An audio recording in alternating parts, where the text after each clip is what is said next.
Hey guys, Matt here with Superior Glove, and today we have a guest. This is Robert Gheesling. He is our Vice President of Sales in the United States, and today we're going to talk a little bit about glove gauges. Thank you, Matt. Appreciate it. Today in the explanation of the glove gauges, this has been a little bit of a misnomer over the years. A lot of people referred to a light duty, medium duty, or a heavy duty glove. That was all dictated by what we call in the glove business the gauge. The gauge is the equivalent of the number of knitting needles per inch on a knitting head for a glove machine. So if you've got a 13 gauge glove, which is the most common, there are 13 needles in an inch knitting the glove. If you drop down to a 7 gauge glove, which is generally your heaviest gauge, now you only have 7 needles in that same inch. So this allows us to put in a heavier yarn, thus giving you higher abrasion, better cut, other items like that.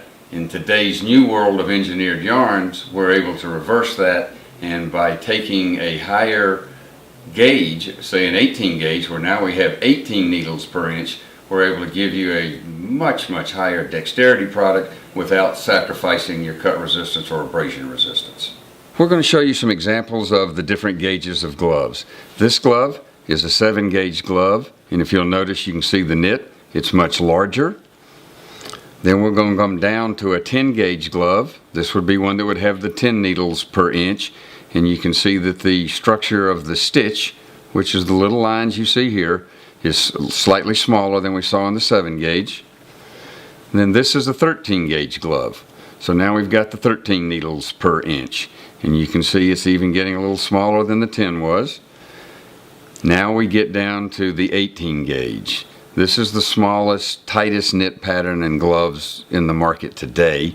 They are working on some newer versions. It might be 20 or 22 gauge, but today the 18 is our smallest, and this gives you the best dexterity. As we mentioned earlier, you can also not be sacrificing your cut resistance and abrasion resistance just because you went from a heavy, thick glove down to a small one.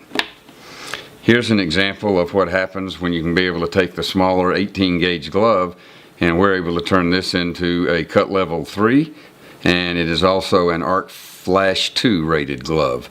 But you've got the dexterity that's needed by the electricians and linemen that use a product like this.